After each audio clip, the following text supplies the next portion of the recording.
Olá, pessoal! Hoje iremos iniciar o nosso tema sobre fatores intrínsecos e extrínsecos que afetam o crescimento microbiano. Primeiro, temos que saber que a capacidade de sobrevivência e a multiplicação dos micro-organismos, elas vão estar relacionadas com vários fatores no ambiente de crescimento, no alimento, por exemplo, ou em uma superfície, como na manipulador, ou em uma superfície de equipamento. E esses fatores podem ser divididos em fatores intrínsecos e extrínsecos. Os intrínsecos são relacionados às características próprias do alimento, enquanto os extrínsecos estão relacionados ao ambiente em que o alimento se encontra. São eles os principais fatores intrínsecos, ou seja, inerentes às características do alimento: a atividade de água, a acidez, pH, o potencial de oxirredução, a composição química do alimento, a presença de fatores antimicrobianos naturais e as interações entre os micro-organismos presentes no alimento. Já como fatores do ambiente em que o alimento se encontra, nós temos umidade, temperatura e a composição da atmosfera que envolve o alimento. O primeiro fator intrínseco que nós iremos falar é sobre a atividade de água. Tá? A atividade de água, por ser um fator intrínseco, ou seja, é uma característica própria do alimento, ele é um parâmetro que mede a disponibilidade de água no alimento e é extremamente necessário saber essa informação, pois os micro-organismos necessitam de água para sobreviver, para realizar o seu metabolismo e se multiplicar. Então, é fundamental que esteja água presente, disponível no alimento e também na quantidade correta. A água ela pode ser removida do alimento de várias formas. 3 exemplos: por remoção de água, seja por secagem, um processo de secagem, pode ser por adição de solutos, adicionar sal e açúcar ou outro soluto, e também você imobilizar a água congelando essa água.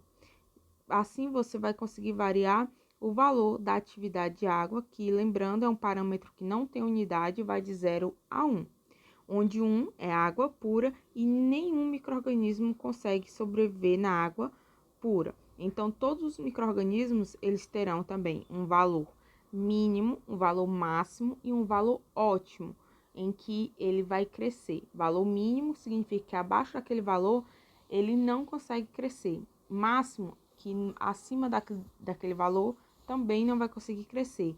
E uma faixa de valor em que ele cresce com maior velocidade, com mais eficiência.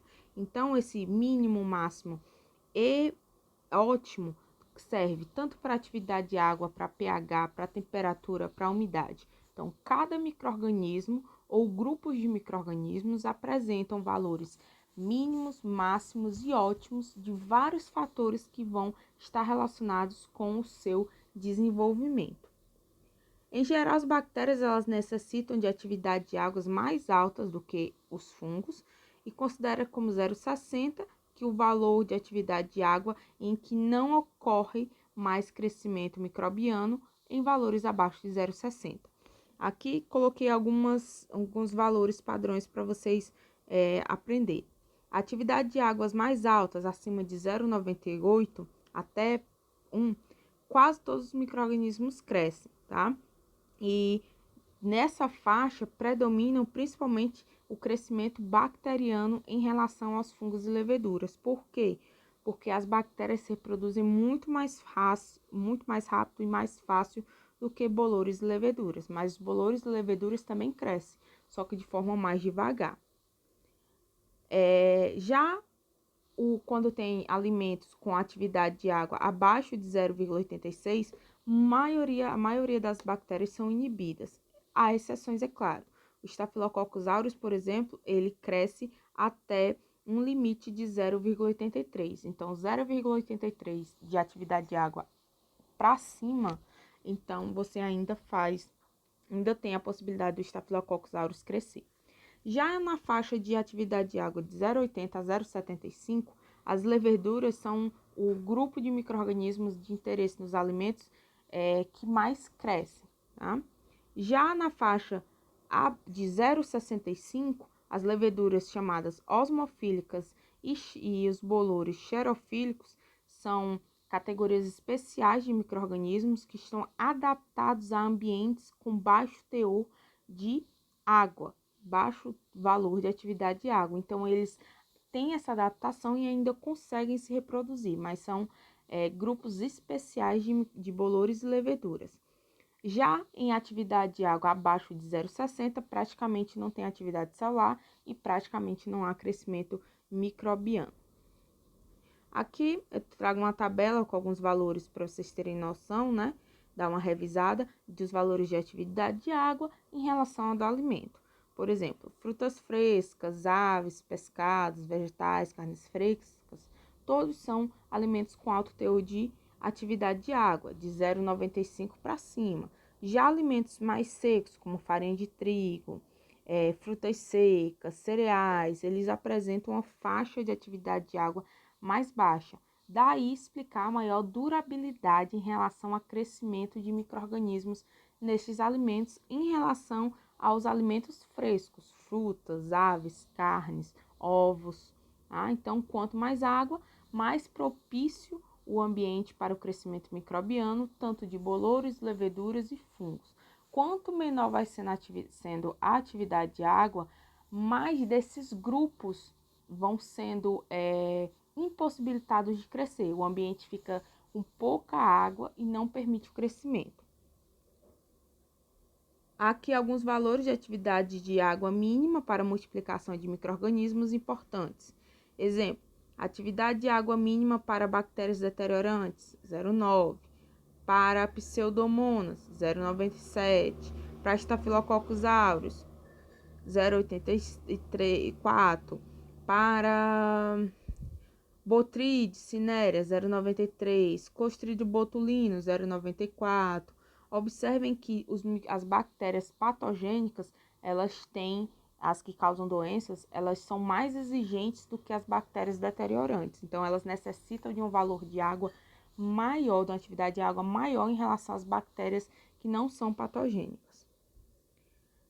O efeito da baixa atividade de água sobre os micro-organismos também tem como efeito impedir a produção de alguma toxina por esse micro-organismo, aumentar aquela fase de crescimento microbiano, a fase lag, aquela fase de adaptação do micro-organismo com o meio antes dele se desenvolver, ou seja, passa mais tempo para iniciar a reprodução desse micro-organismo, diminuição da velocidade de multiplicação e do tamanho da população, pode causar também alteração e da permeabilidade da membrana desses micro-organismos. E o efeito dessa baixa atividade de água vai depender do agente químico que você utilizou. Se você não fez um processo de retirada direta da água, mas você adicionou uma substância como sacarose, como sal, tá?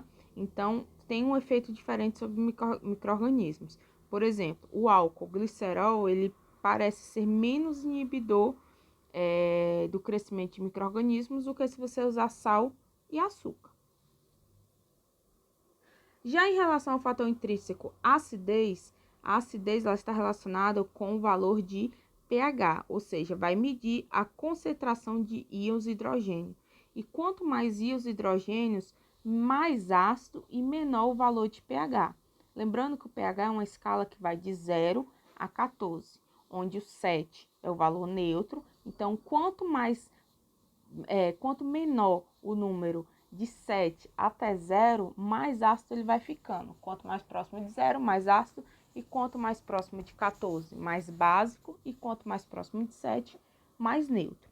Assim como ocorre na atividade de água, aqui também os micro-organismos têm um valor de pH mínimo, máximo e ótimo para o seu crescimento. E verifica-se que pH em torno da neutralidade, ou seja, entre 6,5 e 7,5, já que o 7 é o neutro, tem um favorecimento do crescimento da maioria dos micro-organismos. Alguns micro-organismos são favorecidos já em meio ácido, isso são exceções, como por exemplo as bactérias láticas, que são bactérias que fermentam a lactose, que é o carboidrato simples do leite, e produz o ácido lático, ou seja, ela está produzindo um ácido, ela está acidificando o meio. Então, essas bactérias são adaptadas a essa situação.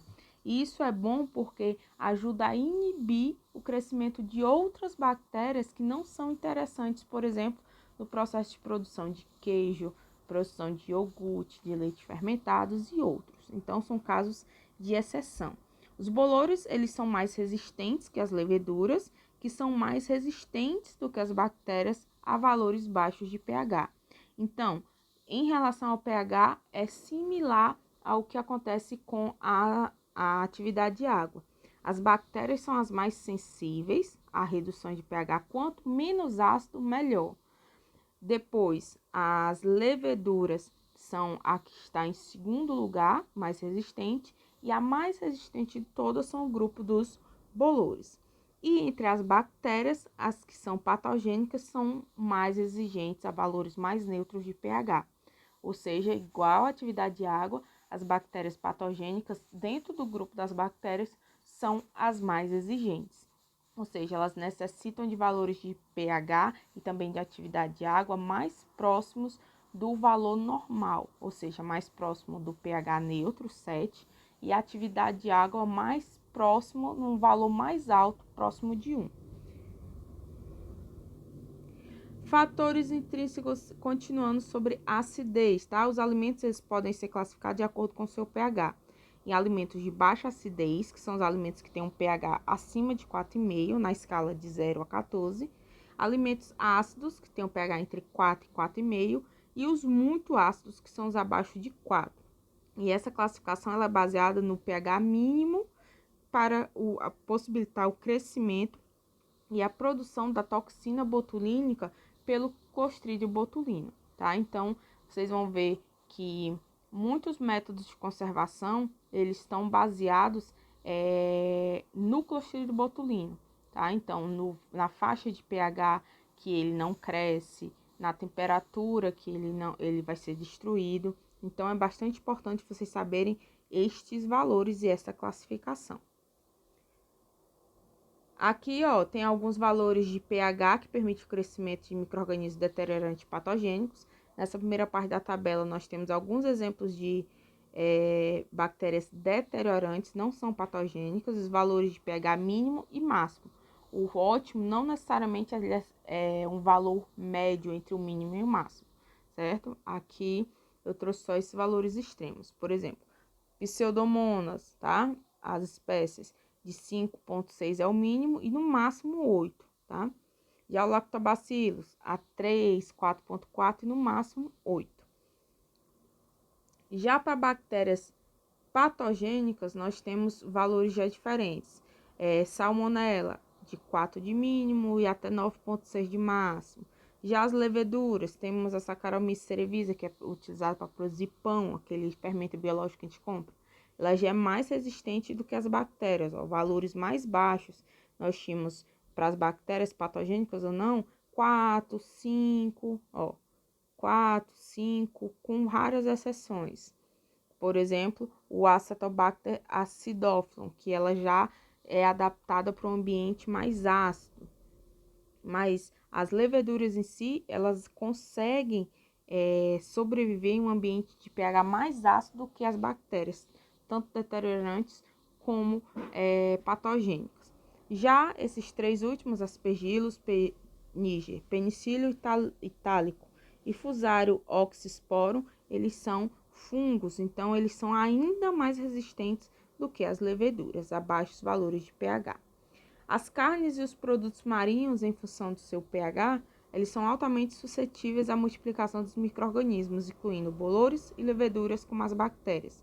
E acredita-se que o pH adverso afeta principalmente a respiração dos micro-organismos, por ação em suas enzimas e no transporte de nutrientes para dentro da célula do micro-organismo.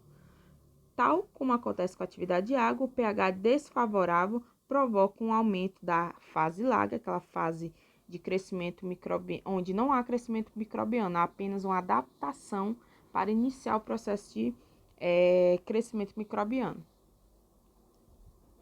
Já o potencial redox, que é o último fator que nós falaremos hoje, ele está relacionado ao índice de grau de oxidação de um sistema, ou seja, quando o composto ele vai perder um elétron, ele se oxida.